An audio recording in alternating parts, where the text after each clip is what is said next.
started. Yeah. He's All right, like, folks, we're ready to get started. he's been all over. Mesh plate. Okay, welcome to the March 3rd, 2025 Planning Board meeting. Please note that this meeting is being made available to the public through an audio recording, which will be used to ensure an accurate record of proceedings produced in the minutes of the meeting. All comments made in open session will be recorded. PAC TV is providing this service live on Comcast Xfinity Government Access Channel 9. Those without cable visit YouTube for live streaming. Also, board member James Noon is participating via remote participation in accordance with the requirements of 940 CMR 29.10 via speakerphone due to personal illness, emergency, geographic distance, personal disability, military service. All votes during this meeting will be made via roll call. All right, so our agenda today we're running 3 concurrent public hearings at 7 p.m. For a number of zoning bylaws that will be on the warrant for the town meeting in May. So we're going to start with the public hearing for proposed zoning bylaw amendment that would alter section 3.4G, Business District B, Washington Street, by changing the distance of the rear boundary line from 400 feet to 800 feet, and by changing the beginning northernmost extent of the described area to a point 100 feet north of Puddingbrook.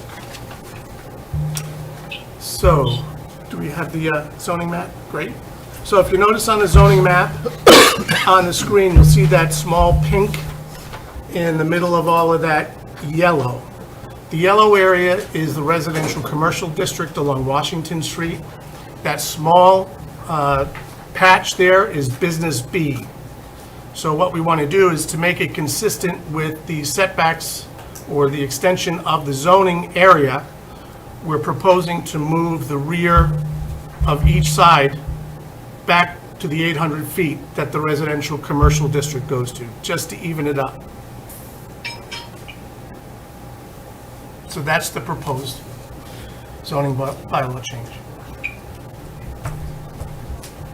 Any questions from the board? I guess my question is who's got ownership of that existing plan they were adding to? Well, there's several. So on the left side here, which would be west side, is the gas station that's there.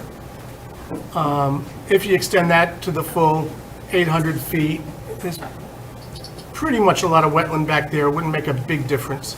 On the right side of the street is that property that was, I think, formerly known as the Chip Tech. This would just extend it back to the 800 feet, meaning that if a business was to go in, they'd be able to use as much land that would be possible for commercial or business use, going back the 800 feet instead of just 450. Otherwise, they extend into, it's kind of restrictive. They'll extend into Residence A, where they're not, certain uses are not allowed, same uses that are allowed in Business B. So this will just expand that business use out to the 800 feet instead of the 450. Okay. That helps me out. Good. Thanks. So the way we're going to do this is we'll present the zoning bylaw change, then we'll ask for further questions from the board. And in case you haven't seen some of our prior meetings, we have discussed a lot of these in prior meetings. So at the March 27th meeting, some votes were made to add these to the warrant, and there was some extensive discussion about these bylaws, but we'll also accept questions from the public. All right, so anyone here want to talk to this issue? What is the zoning bylaw? All right, hearing none. What's the pleasure of the board? Do we want to make an endorsement of this for town meeting? Proposed to endorse this to send to town meeting. Okay, that's a motion. I'll second. Okay, all in favor? Aye. Scott? Aye. Stefan? Aye. Alicia? Aye. Dan? Aye. Heather? Okay, me, aye. All right. Jim. Oh, and Jim? Okay. Great. Okay, one down, just a couple more to go. So the next bylaw change up for discussion and review is a public hearing proposed zoning bylaw amendment that would alter Section 2 definitions to add a new definition of accessory dwelling unit, to amend Section 4 use and dimensional regulations, subsection 1A, residential district A. Okay, so state law now mandates that any ADUs be by right, not by special permit. Town of Pembroke does have an ADU accessory dwelling unit bylaw, has had it on the books for at least 15 to 20 years. Very little change had to be made to our existing bylaw to comply with the state law. The major change was two changes. One is a special permit was required to build an ADU in the town of Pembroke. That's no longer required, it's by right. So all you need to do now is go to the building department and pull a building permit if you wish to add an accessory dwelling unit. The second issue was we only allowed attached ADUs, but the state allows detached ADUs. Third is our requirement was up to 800 square foot allowable, but the state law mandates that it be half the existing square footage of the existing house or 900 square feet, whichever is less.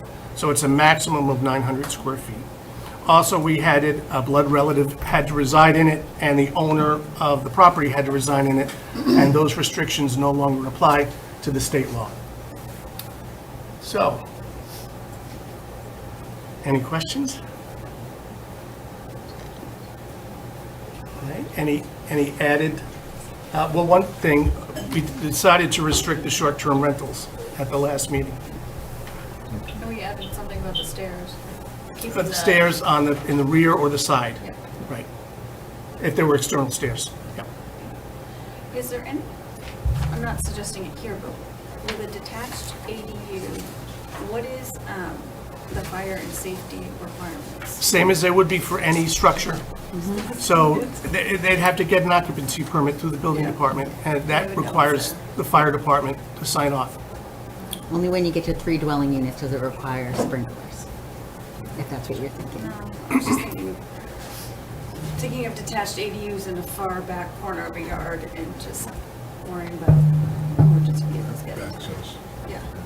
It would still have to be within the setback, so what's our rear setback in residential A right now? 25 feet. 25 feet, so it can't be all, it still has to be in front of that. So if you have a large lot, potentially you could have built your house back there already. I know. Yeah. Just- But then again, that would be part of the process of pulling the building permit, so. And any septic issues would be addressed by the Board of Health. And these rules are pretty much being promulgated as we speak, is that right, Carolyn? The rules, Yeah. well, the HLC's regulations are out and final. Okay, good. All right. So no surprises for the future. All right, No. great. Do we have any public comment? Karen, through you, your board, I apologize. I'm just being heard without any amplification, I apologize. Through you to the board members, and I just want to make sure, and since we have subject matter experts, my understanding, and I just had a refresher course on the Housing Sanitation Code, and for anyone who's not familiar with the Housing Sanitation Code, is the minimum standards for human habitability. And ADUs will fall under all that. I know you covered that with the fire and the building code. But just as a point of sharing, and if I'm misunderstanding any of that, I just wanted to be corrected as moving forward. So I was taught in this course that we just did 3 days ago, that ADUs by right are all allowed and everything else, and that's a zoning and building allowable use question, but it does not exempt any of those units from any fire, safety, human egress, minimum habitation, sanitation, or local sanitation upgrades. And I'm wonderful, that's the only topic I wanted to cover. Thank you so much. Anything else? Anyone else? Yeah, I didn't mention, we were discussing this whole thing, that I had when I was doing the master planning committee, I had gone out to California and investigated how ADUs had been going out in California. And, you know, like, one of the things that's kind of missing from this ADU strategy, in my opinion, is a little more in-depth, like, engineering relative to neighborhood impacts and aesthetic impacts. Okay, so those two things, neighborhood and aesthetics. So, like, for example, in California, they allow 2-story ADUs, and their issue was, hey, if you're gonna take 900 square feet, and the house that you're building it next to is a 2-story, then you could do 2-story ADU, and it would aesthetically fit in. But they didn't apply it to the house as a comparison. So they just allowed 2-story ADUs. So there'd be 2-story ADU would pop in next to a ranch house. And then there are other questions and issues get around foundation, right? And like, if you're doing a foundation, is that part of the square footage, yes or no? Well, if you build yourself a ranch house, your basement doesn't count toward your square footage. Yeah. You don't get taxed on that. So it's Yeah. not part of your livable square footage. That's right. It's Okay. below grade. Yeah, That's right. Okay, gotcha. Yeah, so that was my only comment, and, you know, if you're doing 900 square feet, is 900 square feet big enough for a family of 3 to live in, you know? Kind of. Well, they, you know, the International Building Council, for the code, says 70 square feet counts as a bedroom. So, like, if you put 2 70 square foot bedrooms in, and a bathroom, and a kitchen, you have more than enough space, which, in 900 square feet, to do that. I mean, my first apartment was like 480. But if you think of all those Campanelli ranches that were around, those were all like 700-800 square feet, 3-bedroom. Right. Across the street from me, the ranch that just sold is 1,023 square feet. It's a 3-bedroom. Yeah. And there's no limit to bedrooms in the ADU law. I mean, if they can fit 3 bedrooms in 900 square feet, you can fit three bedrooms in 900 square feet. But you gotta have septic that fits 3 But bedrooms. you gotta have a septic that fits the 3 bedrooms plus the amount of bedrooms you have in the main house. Yes.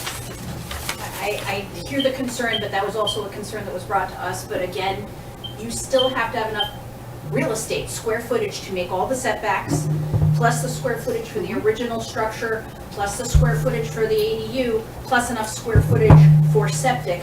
Otherwise, even the ADU by right, and again, I'll defer to the subject matter expert here, but that would then make that impossible. Basically, you would literally run out of real estate. So it has a natural control factor, I guess, if you wanted it, simply because if your lot is too small, it's too small to fit, and that would be a natural limiting factor.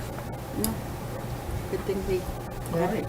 I don't know how the board feels about this, but back in the day when I was in Dunstable in the town government, and did the master plan, I made it clear in the master plan that we should invite citizens of the town to come with their lots and share with the planning board and the conservation commission their lots, and to help them facilitate getting the ADU done, rather than going and getting engineering done, and then bringing it to the planning board and the conservation commission to discuss it. Because why spend the money when you have the expertise here in the town that can review it for you very quickly? So, I don't know how the board feels about that. Well, this but- takes the planning board and the conservation commission, doesn't take the conservation commission out of it, but it does take the planning board out of it. Yeah. Because by right, you can only pull a building permit with the building department. Yeah, And yeah, yeah. they would talk to you and review with you, look at the site and advise you. So, that's where that would play out.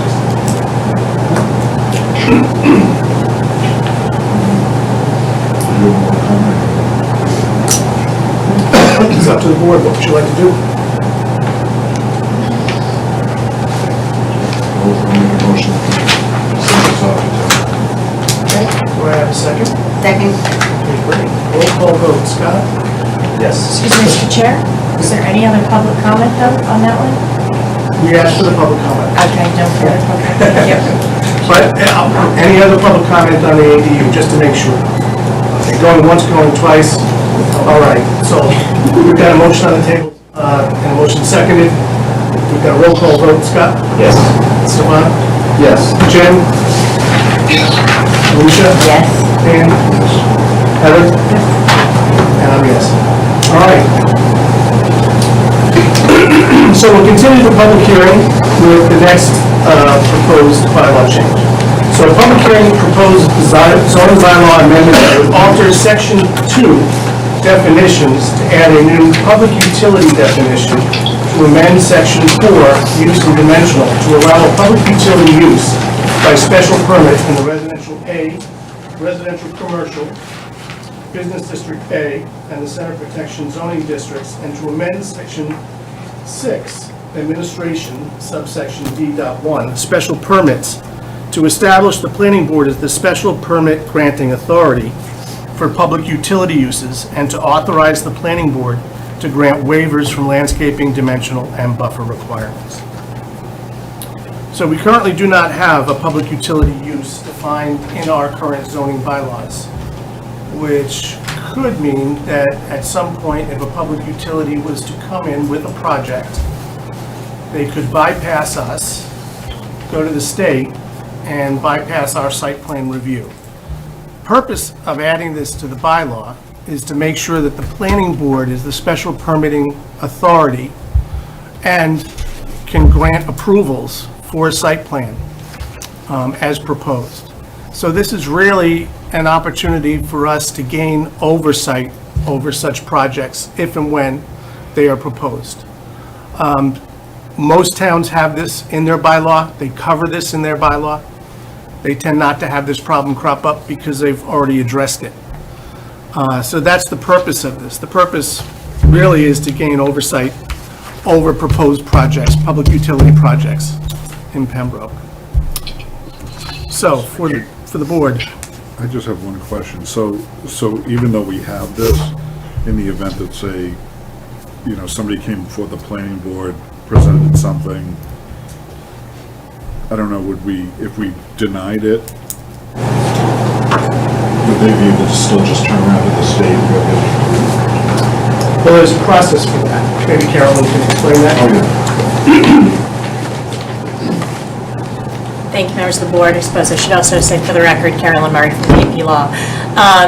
There is a process that a public utility could just petition the Department of Public Utilities for an exemption basically from all local zoning. So some utilities do try to work with the local municipality to address any impacts or concerns, but yes, there is always the option for them to just go straight to the state and get a total exemption from zoning. So this would be a little more friendly? Or maybe not? I was going to say, it might be a little more friendly, I suppose, to a public utility, but without addressing it in the bylaw at all right now, that either forces the public utility to look at what your existing category of uses are and see, do any of these possibly fit what we're trying to do here? Or if not, I think without it, it would force the public utility to go to the state to say, there isn't really any clear regulation here. But there's always the third option. They could say there is no local regulation. We can do whatever we want, depending upon how your zoning bylaw happens to be written. So this is really an opportunity for us to provide oversight.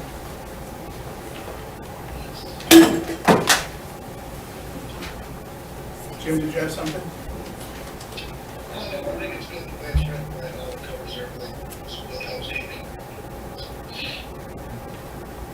Any other concerns or questions from the board? All right, we'll open this up to public comment. If you'd like to come up and state your name and address and any concerns you may have, we're more than welcome to have you come up and speak with us.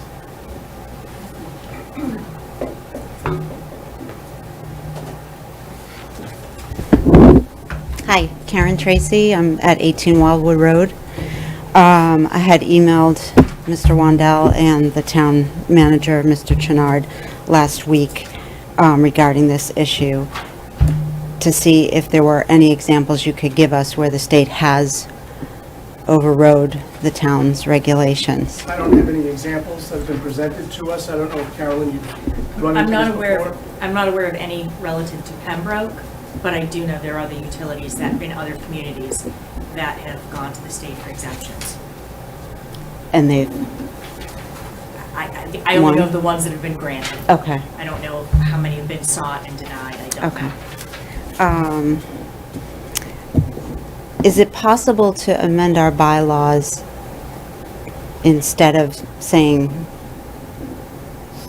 they can build anywhere in Pembroke? Couldn't we choose spots that were more appropriate to put in our bylaws? Here's the difficulty with us.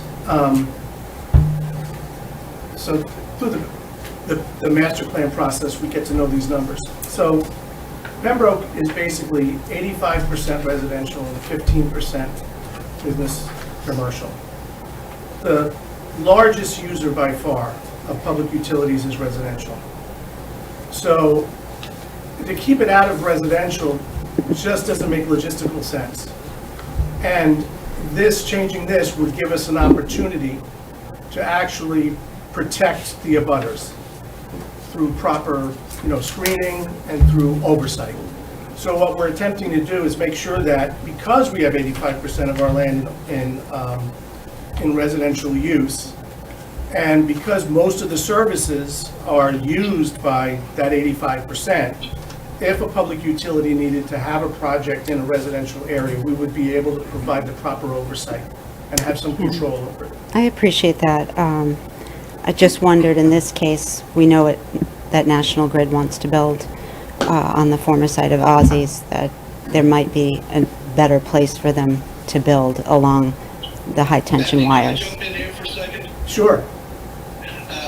What we're doing here, when I said it's good housekeeping, we're actually legalizing all the utility poles in town.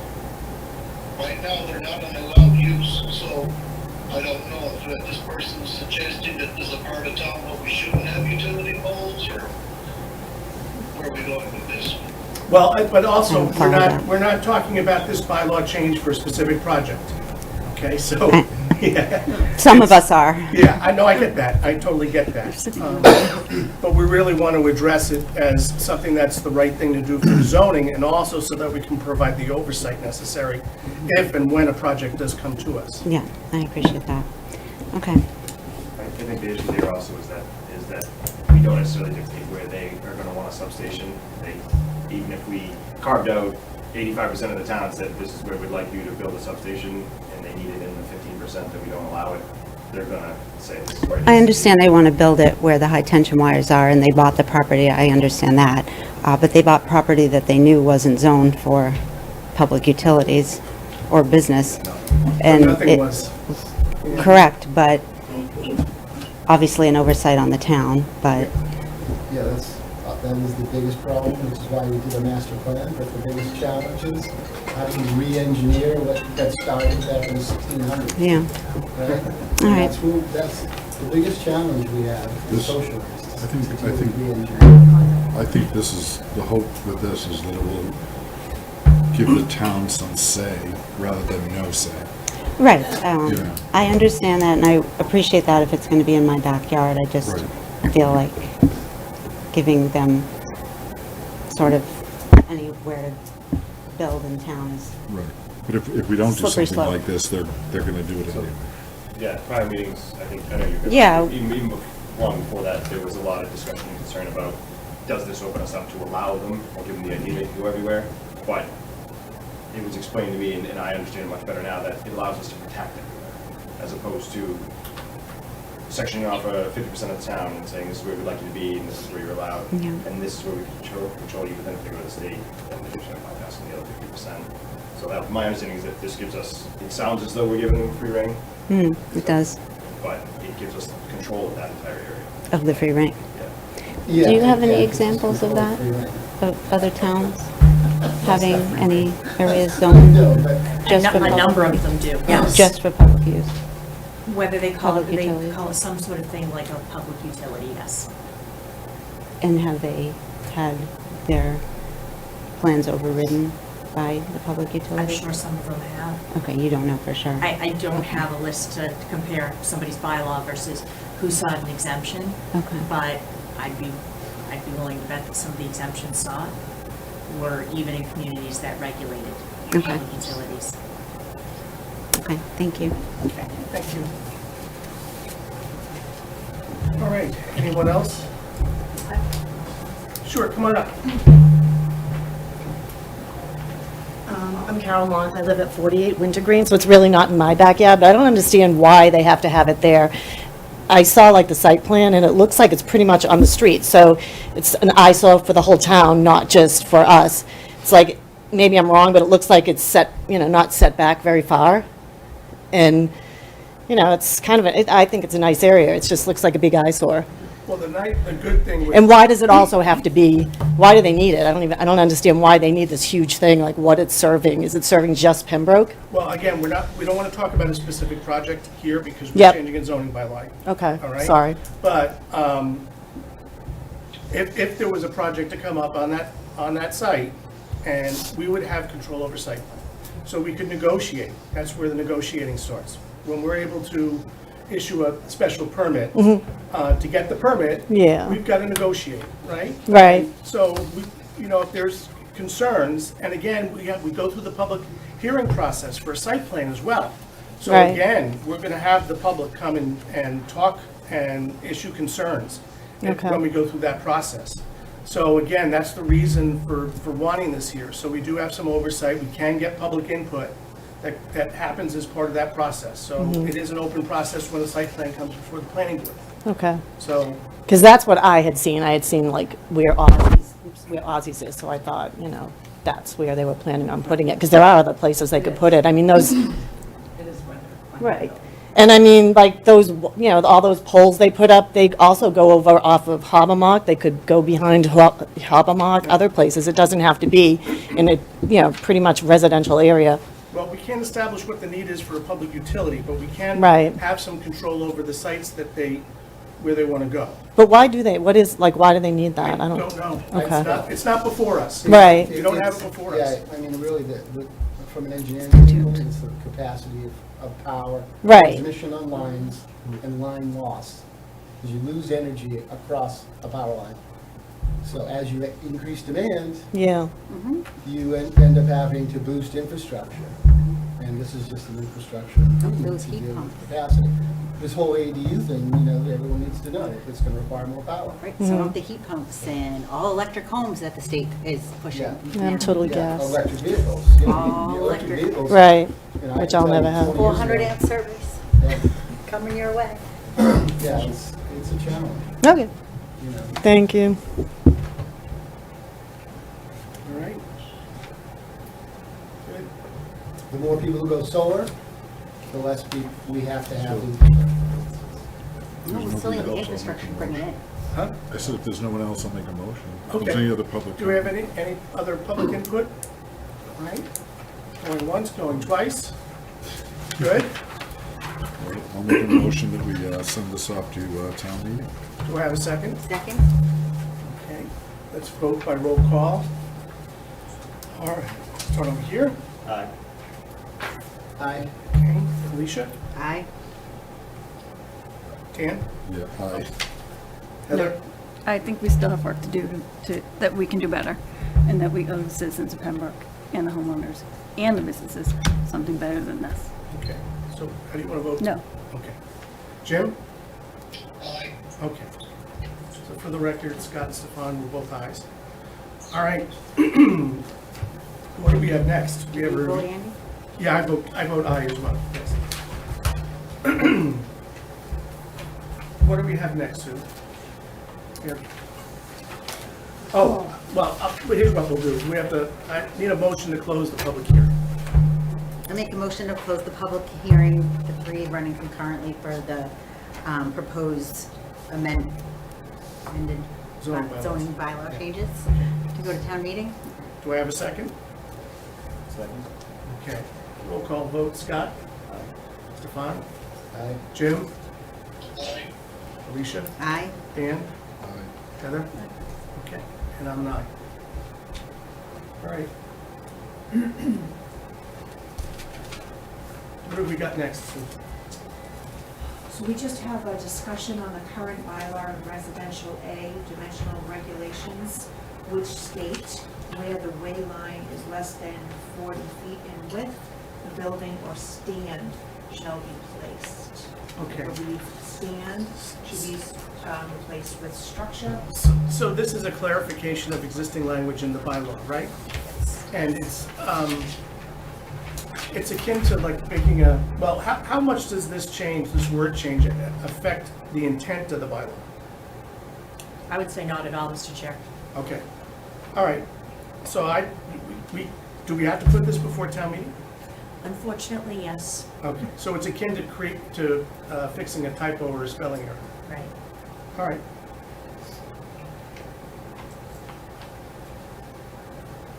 That's Just it? wait till the fall. No, we have to wait till the fall? We still need to discuss it and have a vote on it, right? Yeah, we still need to discuss and vote on it, but it seems like an easy vote to me. So the only Is thing the we're warrant doing is, closed? Yes. All right, I didn't add any critical. Yes. Okay, so we'll go to fall town meeting. Okay. So we'll have a very brief public hearing on this as we approach the fall town meeting. Okay.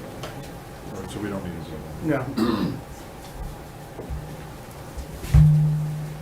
And then the next thing I have in your packet is just feedback for Bristol Estates from Joe Diuti and Dan Sullivan, the DPW, which I sent over to the applicant. Okay. And then there will be a public hearing with the select board on April 9th for Bristol Estates road acceptance. Okay, and I'll be there at that one. Yes.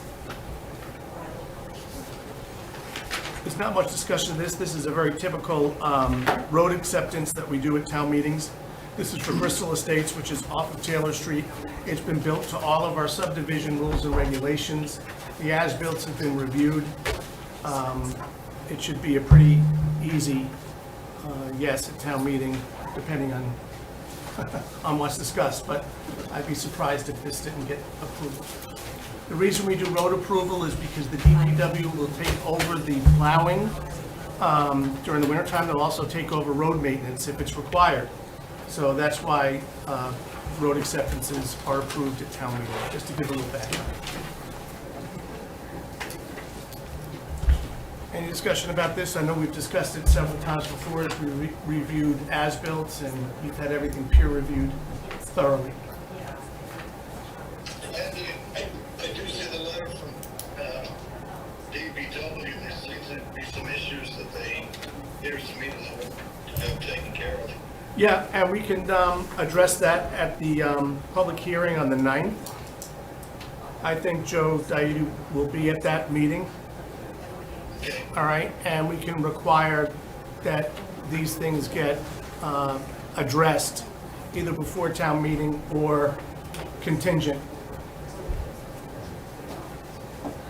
So, I mean, they're definitely, DPW is definitely the interested party in this. So we'll let them voice their concerns at the public hearing with the select board. Okay. Right? All right. That's informational. No vote required, no action needs to be taken by the board on this.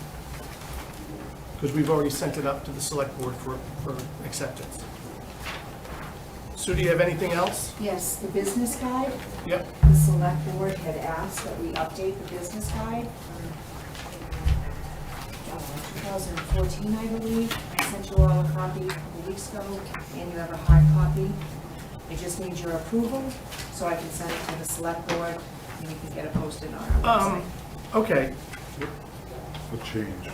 What Just a cha- few things. So what I had done was I reached out to every department and Yeah. asked them to update it. Excellent. It's just additional information about each department. Who works Maybe, where. yeah, maybe change who the contact person was. Well, fire department looked at it for what's required for the fire department. Everyone, and everyone in that book looked at it. The building department looked at it for what's Correct. required, yeah. Okay. Building, Board of Health, town manager, everybody. And did you have to change the demographic snapshot to 2020, right? Yeah. Okay, so Correct. that's good. All right, I'll entertain a motion to accept the opening a business in Pembroke guide as revised. I'll make a motion to approve the opening of business in Pembroke Guide, updated 2024. Second? Okay, roll call vote. Scott? Aye. Stefan? Aye. Jim? Aye. Alicia? Aye. Dan? Heather? And I'm an aye. All right, good. Just minutes. Minutes. That's it. I'll make a All motion right. to accept the minutes from Monday, February 10th, 2025, as shown. Excellent. Do I have a second? Second? All right, let's have a roll call vote. Scott? Aye. Stefan? I'd like to say that I watched you guys on TV as part of this meeting remotely, which was great because I was sick. But I say aye Okay. in a long fashion. Jim? Aye. Okay. Alicia? Aye. Dan? Heather? I wasn't there either, so. But I'm an aye, I guess. All right. Do I need another motion, a final motion? Motion to adjourn. Second? All right. Motion to adjourn on the table. Scott? Aye. Stefan? Aye. Jim? Aye. Alicia? Aye. Dan? Aye. Heather? Excellent. All right, I'm an aye too. We're all done. Good night, Jim. Thanks.